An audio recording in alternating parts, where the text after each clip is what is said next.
Greetings. Marvel has finally revealed the plans for my ascension, and you are filled with questions. Everyone is commenting on the brief appearance of Ghost Rider, so I will reveal the real pathetic reason for his long absence, a secret that involves more lawyers than demons. You also focus on the futile pursuit of the Fantastic Four and the X-Men across the multiverse. The question you should be asking is, why would Reed Richards' son voluntarily choose me as his mentor? And what really prevented a being of pure vengeance from reaching the screen for a whole decade? Prepare yourselves, for I will bring the answers the studios tried to hide. I know you've been enjoying the gossip about actors and heroes in space, and I admit it was fun to watch. But that's just the beginning, a distraction I let play out while preparing my masterstroke. I'm going to reboot everything you know from scratch. Today I'll tell you exactly how I'm going to do it. Just think, what if I could simply erase the stories you hated forever as if they never happened? And what's more, what if death was no longer the end for your favorite heroes? This isn't just an idea I had, it's my actual plan. Stay tuned, and I'll show you how to build a perfect universe. Steve Rogers here. It seems someone in the future decided to leak the complete script for Avengers, Doomsday, and this one seems to be real. The entire story of how I and all the heroes you know are completely annihilated has been leaked. I've had access to this leak, and I can tell you two things. It details our most humiliating defeat and reveals how some of our greatest allies end up on their knees, serving the tyrant who destroys reality. The main question this script answers is not if we will lose, but why would Doctor Strange help hand over the universe to Doctor Doom? And what happens to the short list of survivors when they are forced to flee in a lifeboat outside of time and space itself? Stick around, because the truth is much darker than any battle I've ever faced. We are finally talking about my great story, Avengers Doomsday, and have shared some secrets. What made everyone curious was the appearance of a guy with a flaming skull. Stick around, and I will explain why even he had to show up to announce my arrival. Now for that tedious part. I hate asking for things, but I know how you people work. You need a direct order. So, subscribe to the channel. If you don't, I will use my technology to ensure your Wi-Fi slows down right at the moment you're facing the final boss. And you might as well give it a like, because some actors have already leaked parts of the story. They were so excited about me. It's pathetic, but I understand. It seems everyone wants to know about Ghost Rider. This guy with the flaming head has been a huge problem for the head of Marvel since Avengers Endgame. He canceled his show when everything was ready, costumes, scripts, everything. Even the funny hero in red confessed he had trouble with the paperwork to use Ghost Rider and Deadpool and Wolverine. It seems human rules are more complicated than his power. After years, they finally decided that Ghost Rider will appear in my story, Avengers Doomsday. Yes, in my story, it will be a quick appearance, a version of him from another world. The one who appeared in the series Agents of S.H.I.E.L.D. was even part of the main story at the beginning, but then their stories diverged.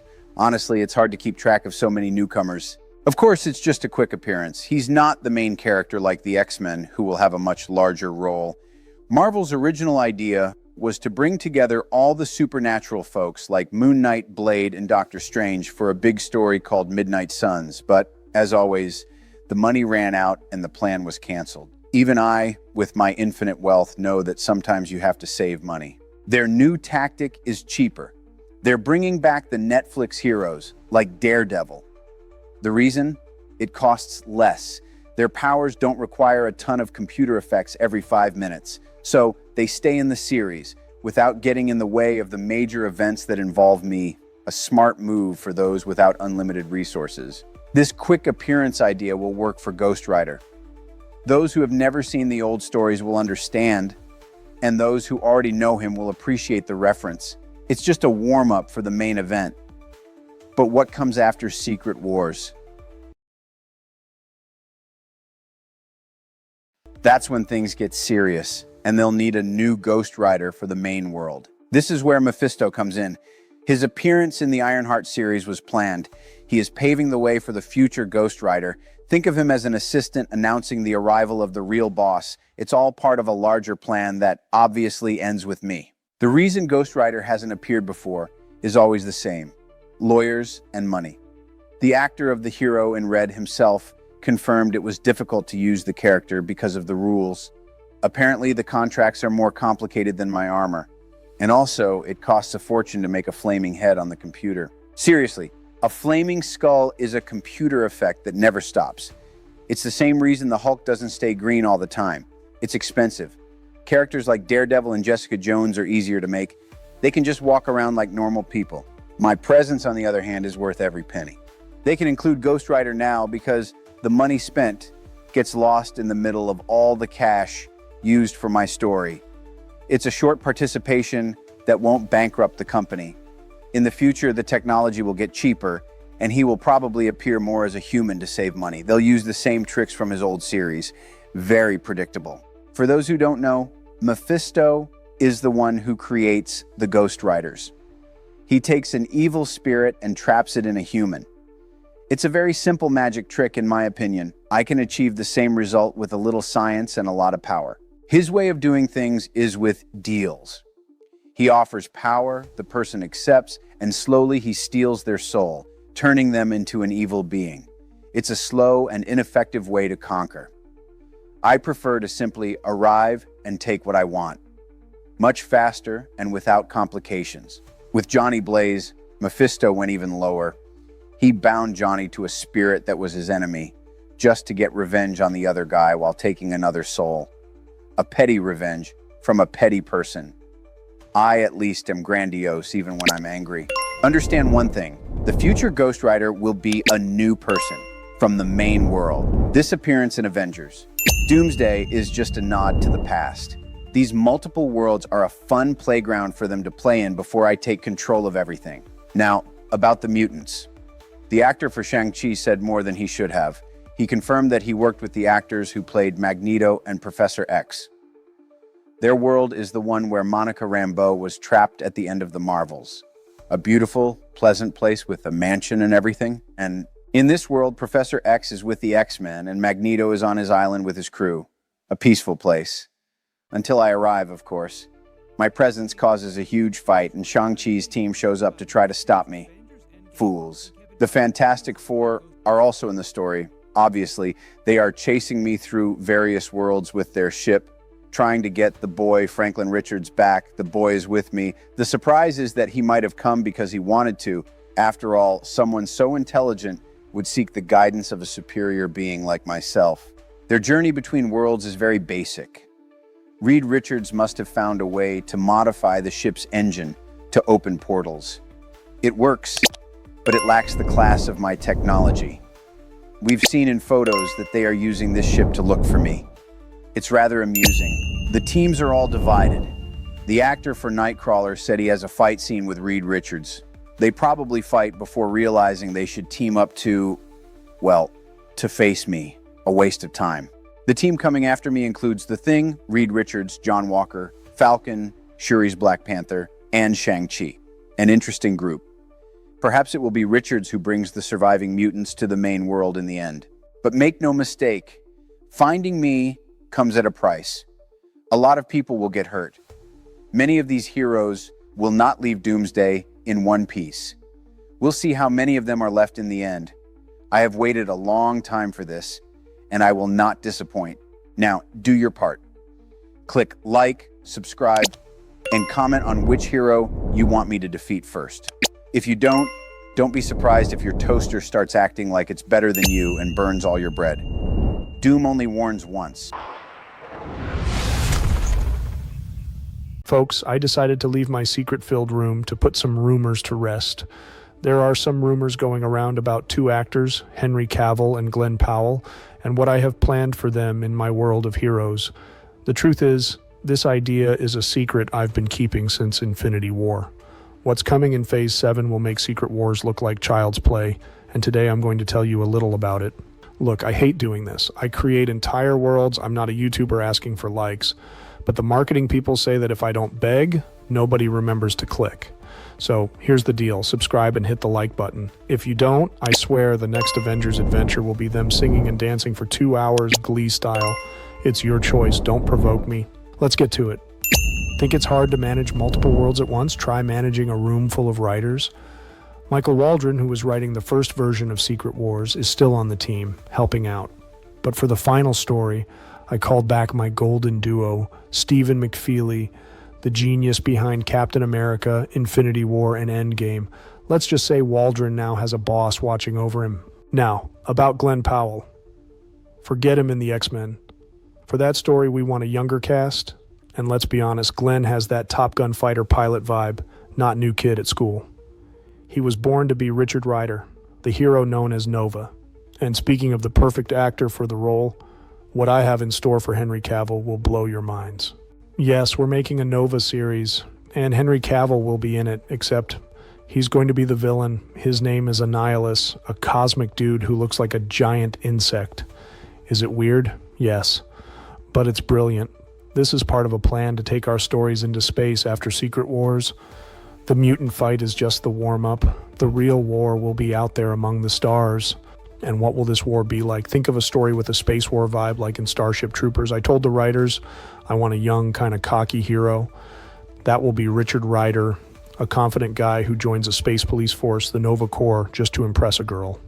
He gets sent to a planet in the middle of nowhere, and on his first day comes face to face with an army of space insects, the Annihilation Wave. This Nova Corps won't be so goody-goody.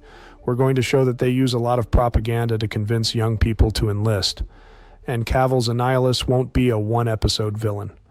He's going to stick around for a long time, making everyone's life a living hell. The so-called Annihilation Wave is just the beginning of a massive problem that will spread through everything. Remember in Infinity War when they said Thanos destroyed the Nova Corps? That wasn't for nothing. I did that on purpose. I needed the Corps to be destroyed so that our hero Richard Rider would have to start from scratch in the middle of the biggest mess, facing a power that no one had ever managed to stop before. And the girl he likes, Namorita, her mother, Namora, appeared in Wakanda Forever. See? I think of everything. We even tried to make a new Warriors series a while back with Squirrel Girl. It was interesting. Let's just say we learned from our mistakes. And no, you will never see the first episode of that. First, I know what you're thinking, but Henry Cavill is busy with that Warhammer thing. It's cute that he has other hobbies, but when the boss here calls, everyone finds time in their schedule. Once he becomes Annihilus, there's no going back. No Captain Britain, no Hyperion. He will be my villain by my rules. For those who don't know, Annihilus is a villain from the Fantastic Four stories. He's like a super intelligent insect from another dimension who has a staff that shoots a lot of power. James Gunn almost had him fight the Guardians of the Galaxy. The idea is old, but the way we're going to do it will be completely new. We're talking about a guy who could be as dangerous as Thanos. In the comics, his story is a bit complicated and involves Reed Richards' son, Franklin. We're going to change that a bit to make it simpler. But the coolest part, which is him invading our world with a giant army of space insects to destroy everything, oh, that part will be there, and it will be incredible. Since Endgame, everyone has been asking who the next big bad will be. It needs to be someone truly terrifying. Now think of an endless army commanded by a brilliant and cruel guy who, underneath it all, has the face of Henry Cavill. I think we've found our guy, right? Moving on to the subject of the Marvel Universe reboot, remember that talk of a reset after Avengers Secret Wars? It's much smarter than you imagine. The main idea is that with Avengers, Doomsday, and Secret Wars, we will bring together simply everything Marvel has ever done, even the old stuff that wasn't part of the MCU. This means that characters like Deadpool, Wolverine, Blade, Elektra, and even the Fantastic Four from 2005 with Chris Evans will finally be part of the same story. We want to give these characters a proper ending or bring them into our universe for good. And some that you already love, like Tobey Maguire's Spider-Man or Hugh Jackman's Wolverine, will continue to exist, offering advice to the younger ones or even having their own well-deserved retirements. We estimate that this new universe will be 75% familiar, with the other 25% bringing in classic characters and new faces like Nova and the new X-Men villains and Annihilus. The second part of this grand plan is about resurgences and twists. I might have new actors playing old heroes like Iron Man and Captain America, but I will also have familiar faces returning in their original roles. There's already a lot of talk about Scarlet Witch coming back, and if she was dead, well, she might soon join the X-Men. Imagine seeing Scarlet Witch, Quicksilver, and Magneto together, with Magneto as their father. Additionally, you can expect the return of other beloved heroes and interaction between the X-Men, Avengers, and Fantastic Four. Oh, and we'll have a new Black Panther, of course. Finally, and this part might be a bit controversial for some, we'll have the chance to erase some things that didn't work out so well. I know we make some questionable choices sometimes. Think of Secret Invasion, for example, which for many people didn't deliver what the comic book promised. With this reset, we have the freedom to simply say, that didn't happen. If I don't like something, or if the majority of fans didn't like it, I can rewrite it. So, some controversial storylines or even specific characters might simply disappear, clearing the way for a more cohesive and, dare I say, perfect universe. It's a fresh start that I'm genuinely excited about. All right, I've said too much for today. Now it's up to you. Leave a like, subscribe, and comment below if I'm a genius or if I've completely lost it. And seriously, do it. Otherwise, I'll cancel your favorite hero's next adventure and replace it with a special about my baseball cap collection, and you don't want to see that. Now, goodbye. Let's get to the facts. It seems a story about my future, which I did not authorize, has been leaked on the internet. That's right, they've revealed everything that's going to happen right down to the end. Basically, they've spoiled the surprise of my own life. Since it's a lot to tell at once, I'm going to split it into two parts. I'm going to show you how my team and I will deal with the end of everything, and I'll tell you right now, things don't end well for us. Now comes the part I don't like. I've fought in wars and jumped out of planes, but asking for this is the hardest part. Look, I have to ask, otherwise nobody remembers, so here we go. Subscribe to the channel and leave a thumbs up. If you don't do it, I'm not going to throw my shield at you. No, I'll do worse. I'll come to your house and have a very long talk about the importance of being a good person. Trust me, you don't want that. It all starts with us fighting, as usual. The Avengers and I meet the X-Men, another group of heroes, and the first thing we do is get into a brawl. It's our way of saying hi. After breaking a few things, we realize the real problem is something else. The worlds are about to collide, and it's going to destroy everything. Just when we finally make a plan, a group from another universe, 838, shows up, and they're furious with us. They have their reasons, to be honest. It seems Wanda, the Scarlet Witch, visited their world, and, well, it wasn't for coffee. In one afternoon, she defeated the leader of the X-Men, the Inhumans, the leader of the Avengers, and the leader of their Fantastic Four. Basically, she took out all their top heroes at once. Because of that, they thought getting revenge on us was a great idea.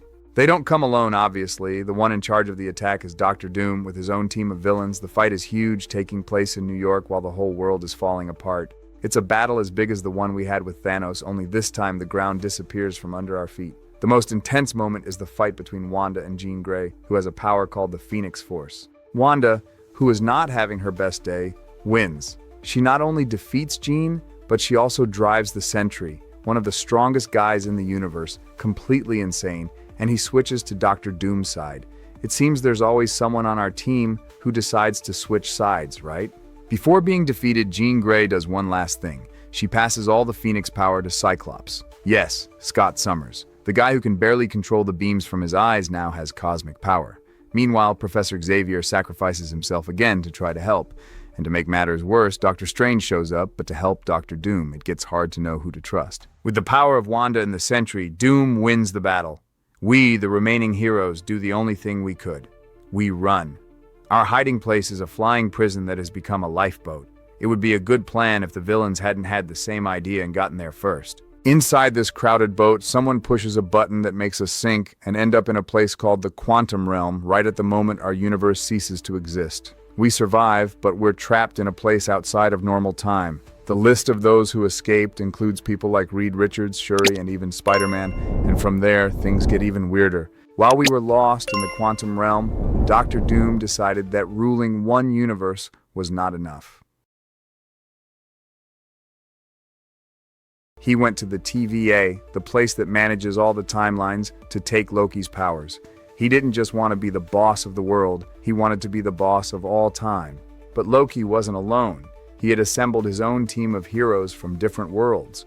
There was Tobey Maguire's Spider-Man, Wolverine, Deadpool, and even another me. Yep, there was another Captain America there. And to top it off, a version of Iron Man with the complete Infinity Gauntlet showed up. The fight was incredible, but it was no use. Doom was too strong and defeated everyone. Yes, including me. Twice if you count my other self. In the end, he took Loki's powers and became the God Emperor, the boss of everything, with the power to create any reality he wanted. And that's what he did. The final scene shows Dr. Doom sitting on his throne, the new owner of everything. And beside him, as his servants, are Doctor Strange, Wanda, and even the Invisible Woman, who is now his wife. He stole Reed Richards' family and made everyone forget the past. There are no more different worlds, there are no more Avengers, there is only Doom. Afterward, an extra scene shows that the new world Doom created looks like the year 1600. Everyone wears old-fashioned clothes and lives under his total control. He got exactly what he wanted. But then comes the last scene. Someone finds our lifeboat, and it starts to show signs that we are still alive inside. That's where the real secret wars will begin. Well, that was the crazy story about my future. Now you know what to do. Leave a thumbs up, subscribe, and comment on what you thought of all this. If you don't, I won't send the Hulk to visit you. I'll do worse. I'll make you listen to all my stories from World War II. And believe me, I remember every single one. The choice is yours. See you later. Finally, my story will be told. And no, it's not the version that tanned, bleached blonde guy has been spreading around. The truth is, they chose me for the lead role. I mean, to be myself. But as always, they've already started messing up the narrative. Stick around, and I'll reveal firsthand who the mere supporting characters in my biopic are, and why one of them had to bleach his hair in a pathetic attempt to outshine me. Look, I despise this part. It's humiliating for an entity of my caliber, but the studio people said I have to ask. Apparently, you mortals don't function without a direct command. Do me a favor, subscribe to this channel and click the like button. If you don't, I'll send Trapjaw to adjust your internet connection. And believe me, his bite is worse than your Wi-Fi lag on a rainy day.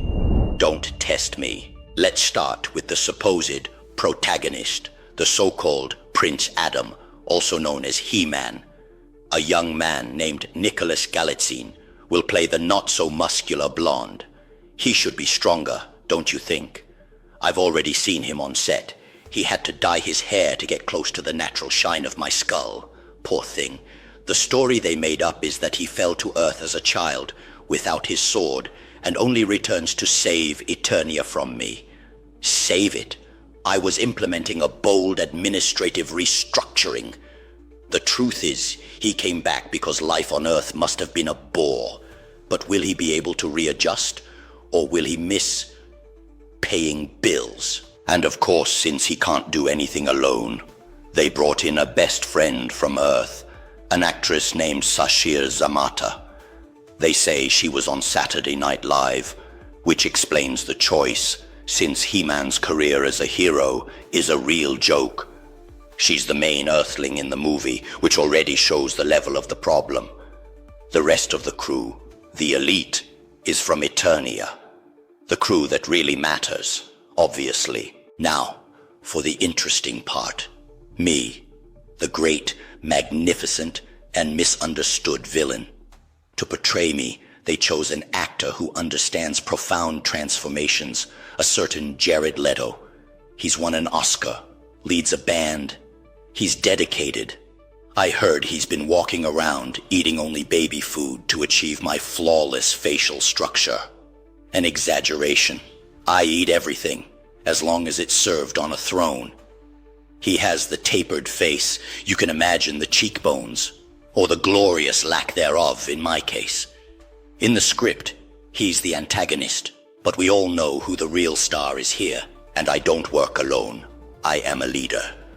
By my side, as my right hand, we will have Evil Lynn, played by the competent Brie Larson. At least they chose someone who has been a superheroine to know how to defeat them from the inside. While He-Man has that Teela as an ally, I have a real evil sorceress. I'm not exactly a wizard, I'm more of a results-oriented strategist. But Evil Lynn, she handles the mystical part with enviable efficiency. Our dynamic is the true driving force of this story. On the other side of the field, trying to protect that tacky castle, we have the sorceress, played by the Brazilian Morena Baccarin. Her name is Sorceress. How original. She's super powerful, turns into an eagle, but is always in danger. What kind of protection is that? I just want the castle and the sword. These are reasonable requests for someone who intends to rule the universe. But she complicates everything. Will she need more than an army of misfit heroes to stop me this time? My elite team, my project managers, will also be present. We'll have Triclops, Beastman, and Trapjaw, my security specialist. They are proof that a good leader knows how to assemble a high-performance team, each with their unique ability to cause chaos under my brilliant coordination. On the opposing team, we have Tila, He-Man's babysitter, played by Camila Mendes, daughter of Brazilians, a redhead. Okay, she has her merits, but she's Man-at-Arms' daughter, which says a lot. She's running after Adam on Earth, probably to make sure he doesn't get lost on the way to the supermarket. She's his great ally, which frankly only makes my victories even more savory. And speaking of her father, Man-at-Arms will be played by the great Idris Elba, a heavyweight actor, I admit. He is the Man-at-Arms, the inventor. Here, he's the handyman for He-Man's crew, builds weapons, gives fatherly advice, a true jack-of-all-trades. Such talent wasted on the wrong team. We also have He-Man's biological father, King Randor, played by James Purefoy. He sits there on the throne with those huge shoulder pads, looks strong, but when it's time for action, I'm the one who gets things done. He's the king, but who has the plan for global domination? Exactly. He's just another decorative obstacle on my path to glory. To complete the hero squad, we'll have Roboto, voiced by Kristen Wiig, a creation of Man-at-Arms, a 100% synthetic being. They decided to give him a heart so he could have human emotions. A terrible engineering decision. The last thing you need in the middle of a battle is a robot having an existential crisis. An easy target for my genius. And to reinforce my team, because I always think ahead, I hired an international talent, Hafthor Julius Björnsson, the Mountain from Game of Thrones. He will be Beastman, a character who didn't even appear in the old cartoons, a bold choice, a tactical surprise. I brought him in to form the front line, showing that I am always innovating in my recruitment strategies. And that's it. The movie, or rather my story, is scheduled for June 5th, 2026. Keep an eye out, because the first trailer should be out soon, and you'll see what a true performance is. Now, if you'll excuse me, I have a universe to conquer, and you'd better behave. Click the like button, subscribe, and comment below on which of my henchmen you would hire to solve your everyday problems. If this video doesn't get good engagement, I'll do to your series binge watch what Jared Leto did.